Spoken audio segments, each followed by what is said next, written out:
રાત્રિના 2 વાગ્યા છે. શહેર સૂઈ ગયું છે, પણ મારી આંખોમાં ઊંઘ નથી.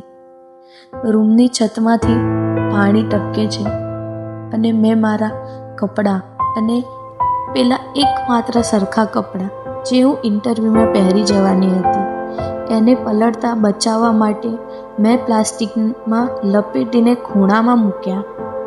ભૂખ લાગી છે, પણ રસોડામાં જોયું તો હવે ખાલી એક પડીકું જ વધ્યું છે, જે કાલે સવારના નાસ્તા માટે બચાવવાનું છે.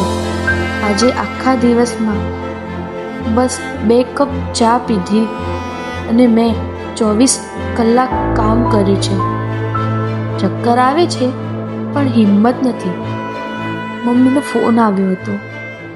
એણે કહ્યું, બેટા, પપ્પાની દવાના પૈસા પૂરા થઈ ગયા છે. જો થોડા મોકલાવીશ તો, નહીતર એમની તબિયત બગડશે. મેં શું જવાબ આપું? મારી પાસે તો મારા આવતા મહિનાની રૂમનું ભાડું પણ નથી. મેં જૂઠું બોલ્યું. હા મમ્મી, પગાર આવી ગયો છે, કાલે મોકલાવી દઈશ. ક્યાંથી મોકલાવીશ? ખબર નહીં. હવે કાલે મારે ફરીથી એ જ જૂના રસ્તા પર ચાલવાનું છે. એ જ નફરતભરી નજરોનો સામનો કરવાનો છે.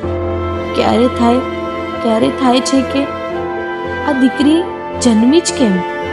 કેમ મારે જન્મની પહેલાં આટલી બધી પીડાઓનો સામનો કરવો પડે છે? ટેબલ પર એક ફોટો પડ્યો છે જે મેં અને મારા પપ્પાએ મારી સફળતા પછી સાથે ખેંચાવાનું સપનું જોયું હતું.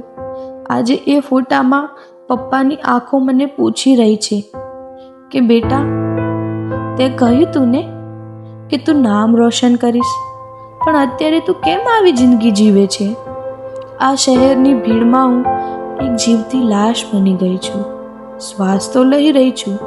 કોઈને ખબર નથી કે આ રૂમમાં રોજ એક દીકરી પોતાના સપનાનું ચિતા જગાવે છે. કોઈને ખબર નથી કે આ રૂમમાં એક દીકરી પોતાના સપનાની ચિતા સળગાવે છે. ક્યારેક લાગે છે કે હું અહીં કોઈના સુખ માટે લડી રહી છું કે મારા પોતાના અસ્તિત્વને મિટાવવા માટે.